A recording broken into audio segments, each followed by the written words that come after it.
guys? Welcome back to another episode of War Hero Superhero, helping military, veterans, and first responders transform their lives from the prayer room to the boardroom.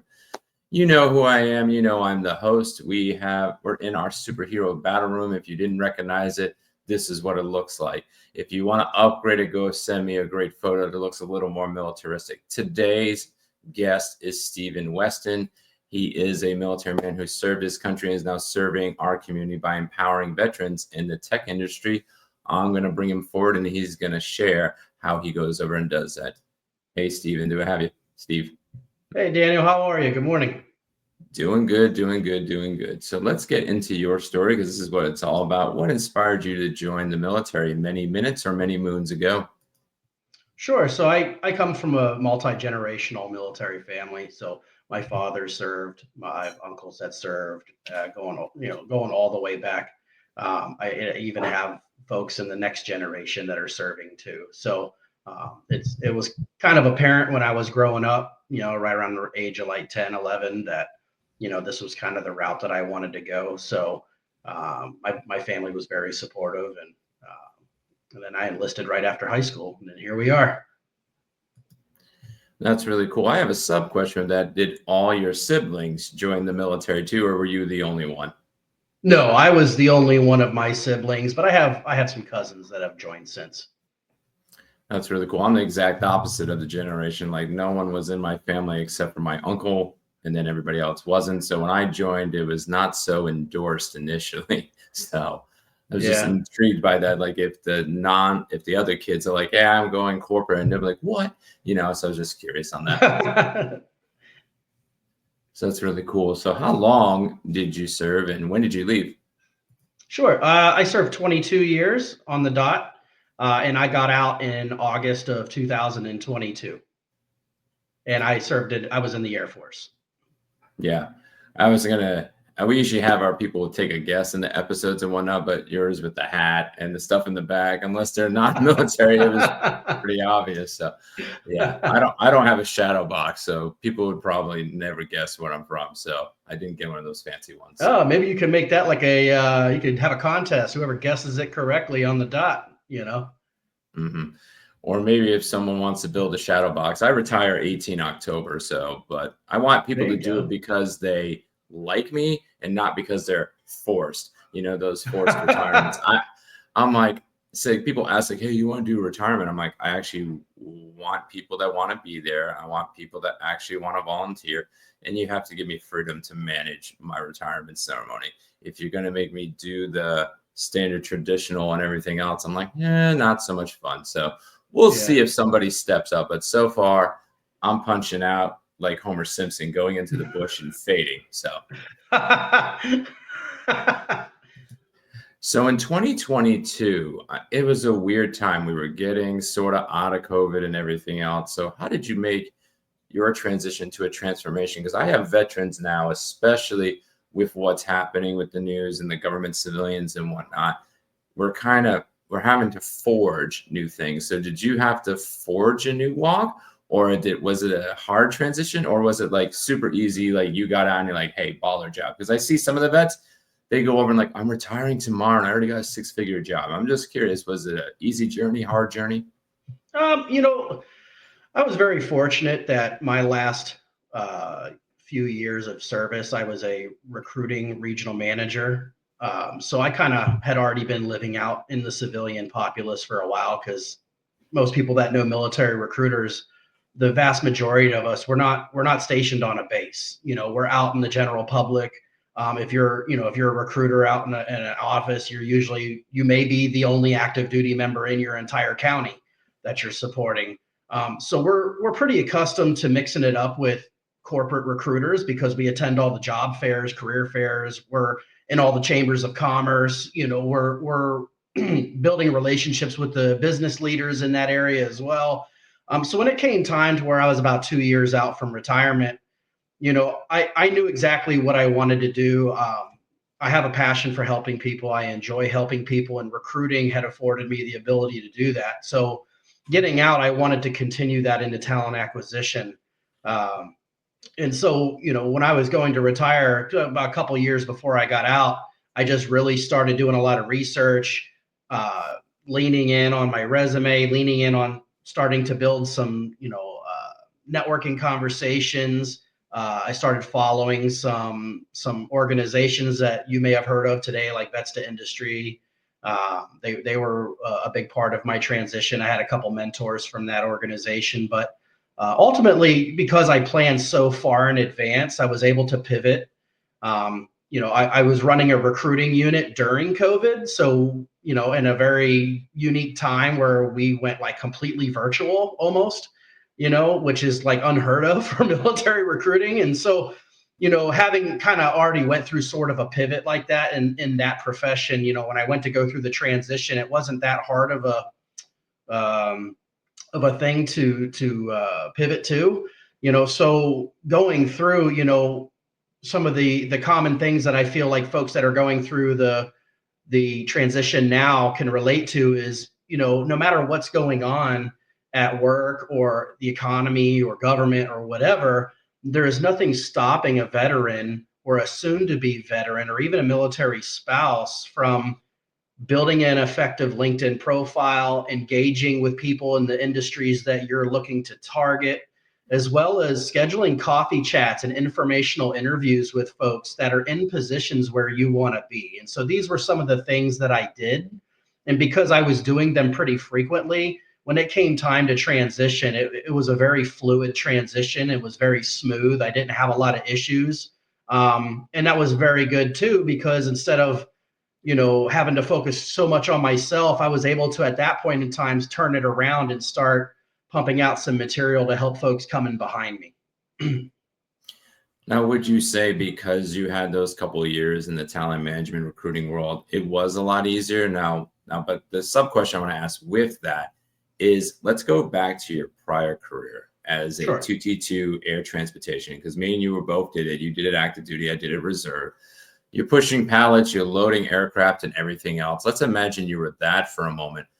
How would you have done the same thing so you can make yourself successful? Because the majority of us don't have that opportunity to have our career path basically build our network. So let's pretend like a couple of years back, what would you have done? Is there some things different or the same?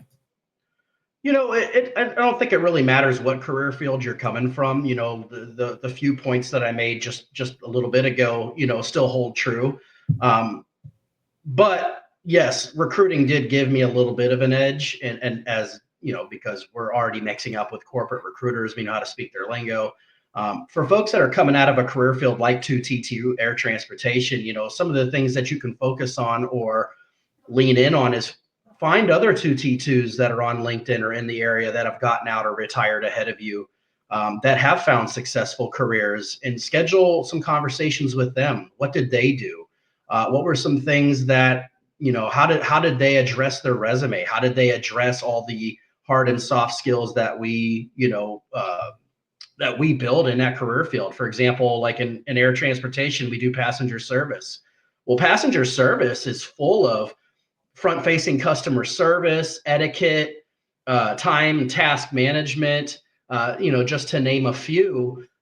Those are skills that can be transferable into many other career fields, in active duty or in the corporate world. So there are some other tools that you can use. For example, you can get on like Military One Source. You can visit Milkroot, which is what I have on my shirt here, or you could also engage with like 50 Strong. And what you'll do is you'll start building a network of other veterans that may or may not be in your career field, but they're still going through the same thing, and we can share ideas with each other to make sure that, hey, if I'm not strong in this area and this person is, maybe they can help me make me stronger here, and vice versa. I may be stronger in an area that they're not, and we can help each other doing some little cross communication. I think that's key. That's key to get our mindset into that veteran transformation. So what made you pivot to serve your current community? Because some people, Teresa Carpenter, for example, announced her retirement a couple of days ago. She nest egged a lot of money. So she's just going to do her own brand. So what made you pivot to serve your current community?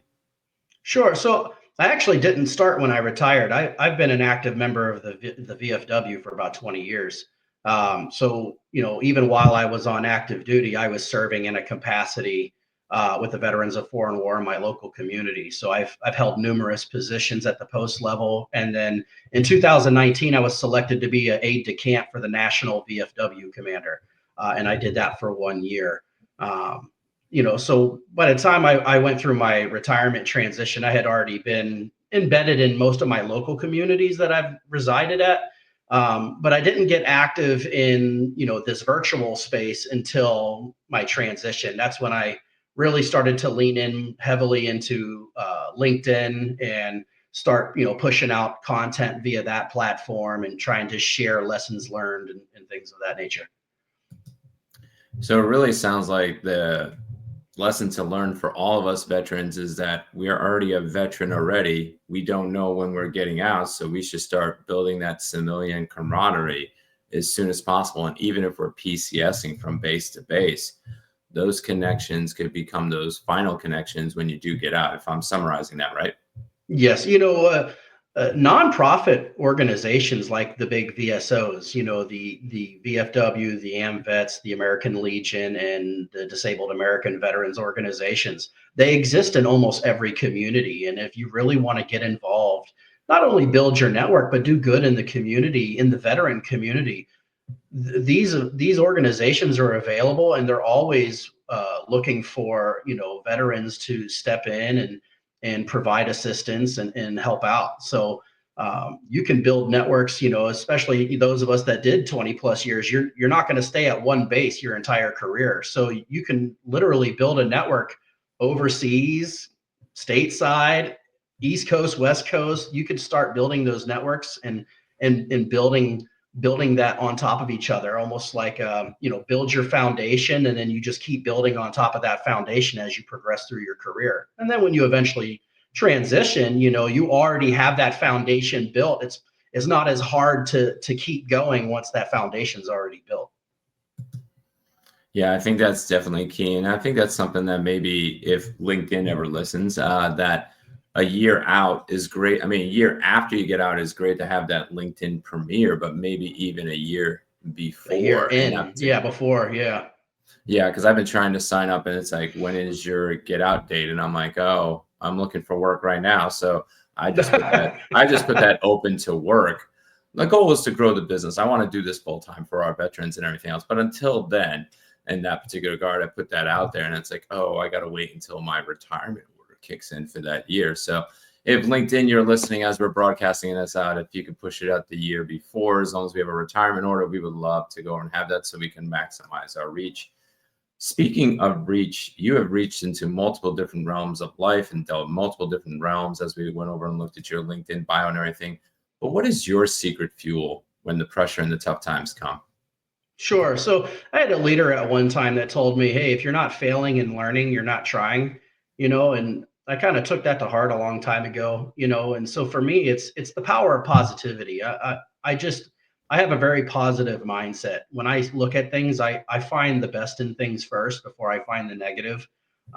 We've all gone through tough situations, some more than others, but at some point in everybody's life, you're going to be introduced to a tough situation. And it's not so much how hard you get knocked down, but how much you keep getting up and pressing forward. And I think a very positive mindset is a huge factor in that. If you have a positive mindset, you're not going to when you get knocked down, you're not going to stay down. You're going to keep getting up. You're going to keep pushing forward. You're going to keep finding the best in things. You're going to look to improve things around you. People are going to gravitate to you because you're a pleasure to be around. You're motivated. It just, that mindfulness is huge piece of not only finding success in corporate America, but just finding your own personal success in your everyday life when you're not at work. I mean, just having a positive mindset, focusing on the positives in your life, being thankful for the positives in your life. And if you're doing really well, how can you use that attitude to influence others and make their lives better? I definitely agree with that. And then if you need to get out the negative, we as military people can go shoot targets. We can go do something awesome, do something physical. I would recommend Spatial Ops if you're a VR enthusiast. It's a really cool mixed reality game. So it felt so real yesterday. That was crazy. Like the enemies would walk out of the portals into my garage. So if you need something to really take out your aggression, to keep positive with the people, but you need to take out the negative somewhere, yeah, I'd highly recommend that. There's speaking of that, there are some good programs out there that kind of dive into that. Like Gold Star Gamers is one, just for an example, but there are many others that I'm connected with. And, like if you enjoy like gaming, if you're a techie kind of person and you like that kind of competition, but with Gold Star Gamers in particular, I really like that organization because they gear towards Gold Star families, Gold Star children. Recently my employer, we hosted our ERG, our Employee Resource Group, hosted a Gold Star Gaming event, and we teamed up our veteran ERG members with a Gold Star child, and they had all these different teams, and they actually did like a tournament. I believe it's the game with the cars are like playing soccer. I can't remember what that game is called, but it was a huge success. And you're now, not only are you, you're having a positive effect on those around you, but you're having a positive effect on that Gold Star kid who's already dealing with a tough situation.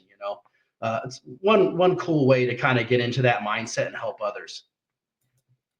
I know a lot of my vets are still learning some of these organizations. Could you expand a little bit what a Gold Star is so people sure. go over now? Yeah. So you've probably seen in people's windows, on their vehicles, things like that. You'll see like a box with a red border. It's white inside, and then you'll either see a gold star in the middle or a blue star. Sometimes they could have one, they could have 2, 3, 4 stars in them.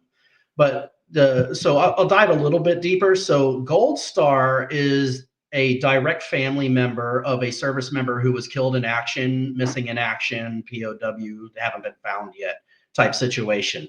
A Blue Star is the family member of a currently serving active duty member.